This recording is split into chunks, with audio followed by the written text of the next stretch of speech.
아리스토텔레스의 정치학. 인간은 사회적 동물이다. 노예는 살아있는 도구이다. 한 번쯤은 들어보신 말이죠. 이 말의 출처가 아리스토텔레스의 정치학입니다. 제목 때문에 오해를 받는 대표적인 책인데요. 정치학은 제목은 정치학이지만 내용의 핵심은 국가론입니다. 아리스토텔레스는 많은 저작을 남겼지만 저보고 대표작을 뽑으라면 바로 이 정치학을 뽑겠습니다. 사심이 들어간 평가가 아니냐 이렇게 말씀하실 분이 계실 것 같아요. 뭐 그럴 수도 있죠. 윤은표 교수님 이하 저희 세미나팀의 연구 출발점이 국가론입니다.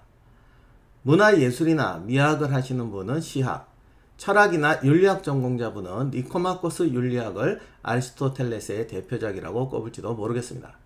그러나 솔직히 시학이나 윤리학은 너무 어려워서 박사급 전공자 아니면 읽기가 힘듭니다.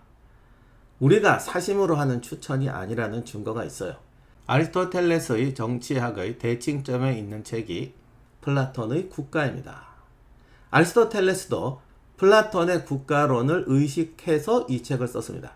중간에 플라톤의 국가에 대한 비판도 나옵니다. 그런데 저희는 플라톤의 국가는 우리 라이브러리 목록에 넣지 않으려고 해요. 이유가 뭐냐? 너무 어렵거든요. 저희는 이 목록을 만들 때 대학생 교양 정도 수준으로 가독성이 있는 책을 최대치로 잡으려고 합니다. 뭐 이것도 사람마다 기준이 다르겠고 솔직히 어쩔 수 없이 들어가는 거 있긴 해요. 그러나 잠정적인 기준은 이렇습니다. 아리스토텔레스는 마케도니아인입니다. 기원전 384년 칼키디케 반도의 스타게이라라는 곳에서 출생했습니다. 아버지 니코마코스는 의사로서 마케도니아 왕 아민타스 2세의 전이가 되었죠. 아리스토텔레스는 17살 때 아테네로 유학을 와서 그 유명한 플라톤이 세운 아카데미아에 입학합니다.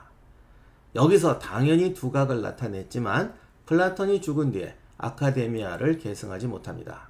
계승자 결정이 정시일 인사였다. 아리스토텔레스가 마케도니아인이어서 후계자 경쟁에서 탈락했다. 등등의 이야기가 있지만 제가 보기에는 플라톤하고 너무 달랐어요. 가장 뛰어난 제자이지만 생각은 반대편에 있죠. 제자는 스승의 학설을 답습하는 사람이 훌륭한 제자일까요? 아니면 스승을 완벽히 이해하고 다음 단계의 새로운 학설을 세워야 할까요?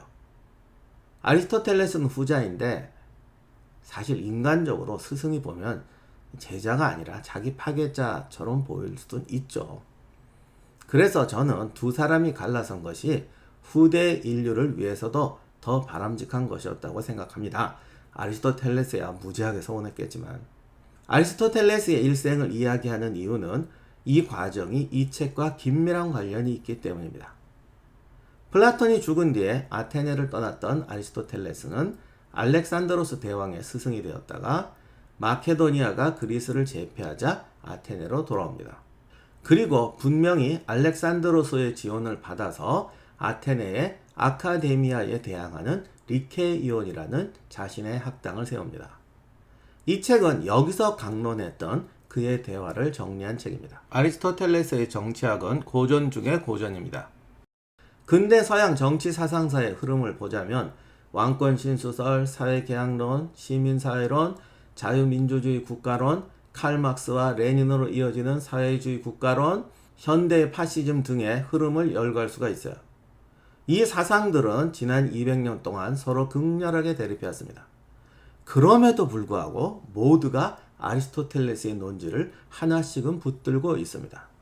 시민은 모두 평등하며 참정권은 시민들에게 고르게 분배되어야 한다. 아버지와 자식의 관계, 즉 가부장권은 왕권과 유사하다. 인간은 법과 정의에서 이탈했을 때 가장 사악한 동물이 된다. 전체는 부분에 우선한다. 고로 국가는 가정에 우선하고 가정은 개인에게 우선한다. 이 구절들을 들으시면 각각 떠오르는 정체가 있으실 겁니다. 왜 이렇게 모든 것이 한 사람의 생각 속에 뒤섞여 있느냐고 말씀하실 수도 있는데요. 그래서 고전인 거죠. 처음에는 이렇게 한 군데에 모여있던 사상이 시간이 지나면서 각각 다른 형태를 띠게 됩니다. 마치 세포가 분열하면서 각기 서로 다른 개체가 되는 것과 같다고 할 수 있죠. 그래서 고전이 이어져서 지성사가 되고 역사가 되는 거죠.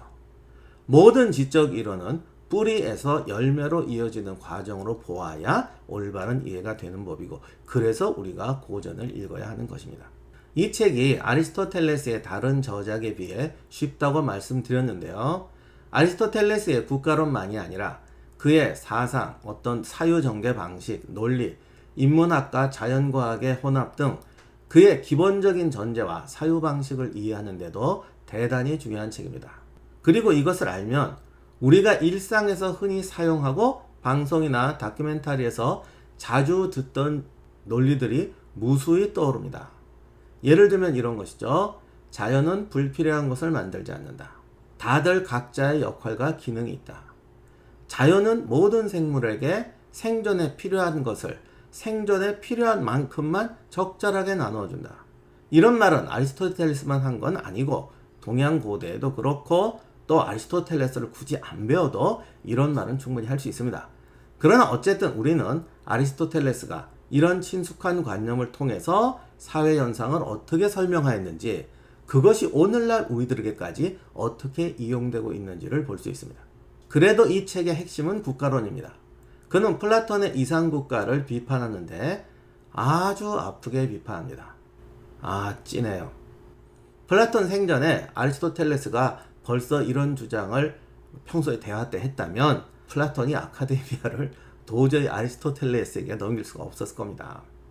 이 책에서 아리스토텔레스는 여러 국가의 정체를 분석하면서 민주정, 왕정, 과두정, 금권정치의 장단점을 논합니다. 이게 아주 중요한 부분이면서 아리스토텔레스의 특징을 보여주는 부분입니다. 플라톤은 그리스 민주정의 타락에 실망한 나머지 이상국가를 탐구했죠. 아리스토텔레스는 달라요. 이상국가가 아니라 현실적으로 다양하게 존재하고 또 존재할 수밖에 없는 정체의 장단점을 분석하고 그것을 가능한 잘 운영해서 더 좋은 정체로 발전시키는 방향을 제시합니다. 즉, B라는 정체가 있다고 하면 그 정체의 장점은 뭐고 단점은 뭐다. 이걸 이런 식으로 잘 운영하면 A로 발전할 수 있다. 반대로 이런 식으로 운영하면 C로 망가진다. 이게 아리스토텔레스의 분석 방법입니다. 바티칸에 소장한 라파엘로의 걸작 아테네 학당을 보면 플라톤은 손가락으로 하늘을 가르치고 아리스토텔레스는 땅을 가르치고 있습니다. 플라톤은 이상적인 것을, 아리스토텔레스는 현실을 탐구했다는 뜻입니다. 그런데 솔직히 양자의 차이는 이 말이 더 정확하죠. 플라톤은 있어야 한다고 생각하는 것, 아리스토텔레스는 지상에 실제로 존재하는 것을 연구했다. 아리스토텔레스는 이 말을 이렇게 반박할 겁니다. 플라톤이 추구한 선은 실현 불가능하다. 고로 선을 실현시키는 것이 아니라 선을 파괴한다. 나는 이상 속의 선이 아니라 현실에서 선을 실현하는 방법을 연구한다. 이 책이 고전 중의 고전이라고 말씀드렸는데요. 이 책에 수록한 강론은 음미해야 할 내용이 너무나 많습니다. 그런 것들을 이 자리에서 다 소개할 수는 없고요. 앞으로 고프리와 오프라인 강좌를 통해서 차례로 소개하도록 하겠습니다. 감사합니다.